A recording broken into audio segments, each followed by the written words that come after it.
ദുബായിലെ ആശുപത്രി കിടക്കയിൽ നിന്നും ആയിരങ്ങളുടെ നടുവിലേക്ക് ഇറങ്ങി വേടൻ സംഗീതമഴ പെയ്ച്ചു. വേടന്റെ വേട്ട എന്ന ലൈവ് മ്യൂസിക് ഷോ ഇതോടെ പ്രതിസന്ധികളിലും തളരാത്ത പോരാട്ടത്തിന്റെ മറ്റൊരു വിജയമായി മാറി. സ്ത്രീകളും കുട്ടികളും ഉൾപ്പെടെയുള്ളവർ വേടന്റെ പാട്ട് കേൾക്കാനായെത്തി. Dubai ബ്യൂറോയുടെ report. കാടിന്റെ മകൻ എന്ന രീതിയിൽ അവതരിപ്പിച്ച ഇൻട്രോ സോങ്ങുമായാണ് വേടന്റെ ദുബായ് വേട്ട ആരംഭിച്ചത്.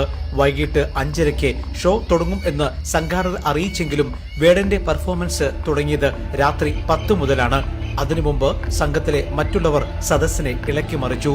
തുടർന്ന് മണിക്കൂറുകളുടെ കാത്തിരിപ്പിന് ശേഷം കാടിന്റെ മകൻ കൂറ്റൻ സ്റ്റേജിലെ വേട്ടനായിയെ സാക്ഷിയാക്കി പ്രകടനം ആരംഭിച്ചു. വേട്ട എന്ന് എഴുതിയ കറുത്ത ജാക്കറ്റുമായി കാട്ടുമരത്തിന്റെ മരം മുറിഞ്ഞേ എന്ന ഗാനത്തോടെ ആയിരങ്ങളെ ഇളക്കിമറിച്ചു.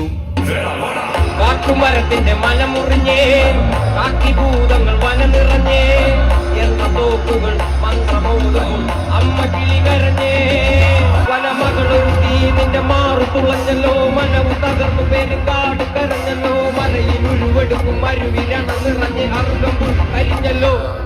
പൂങ്കാവനത്തിലോ പോരി അത് കാണാൻ കൊതിച്ചൊരല്ല മാറി. ഇന്ന് കത്ത് നീതിക്കൊപ്പം നേരി കുരുതിക്ക് കൂട്ടു നിന്നവര് ആര്. ദുബായ് കിസൈസ് അമിറ്റി സ്കൂൾ മൈതാനത്താണ് വേടന്റെ പെർഫോമൻസ് അരങ്ങേറിയത്.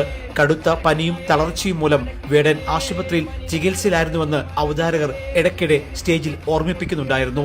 തുടർന്ന് പനി ഒരു പ്രശ്നം അല്ലെന്നും അമ്മയുടെ ഉദരത്തിൽ നിന്നും കരുത്തുമായി വന്നതാണെന്നും പറഞ്ഞ് അത് വേടന്റെ പാട്ടായി വഴിമാറി. പക്ഷെ പനിയൊന്നും പ്രശ്നമില്ല.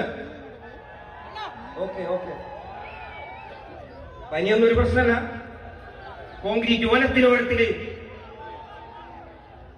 വനത്തിലോരത്തില് നവീന അടിമകൾ വാഴും നരകം പോലൊരു ഇടത്തില് എന്നെ പെറ്റല്ലോ കല്ല് പോലൊരുത്തി.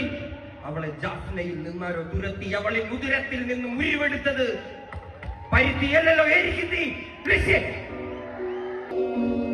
Criminal social criminal, criminal social criminal, criminal social criminal, criminal.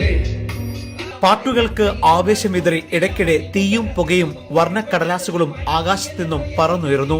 വേടൻ ദുബായിൽ നേരത്തെ പറഞ്ഞതുപോലെ ഇത് സംഗീതം കൊണ്ടുള്ള വേട്ടയാടലായി പര്യവസാനിച്ചു. ദുബായ് നഗരം കണ്ട ഏറ്റവും വലിയ മ്യൂസിക് ഷോയ്ക്ക് കൂടിയാണ് വേടൻ ലൈവിലൂടെ സാക്ഷ്യം വഹിച്ചത്. വേദിയിൽ നിന്നും എൽവിസ് കുമാർ, ജയ്ഹിന്ദ് ന്യൂസ്.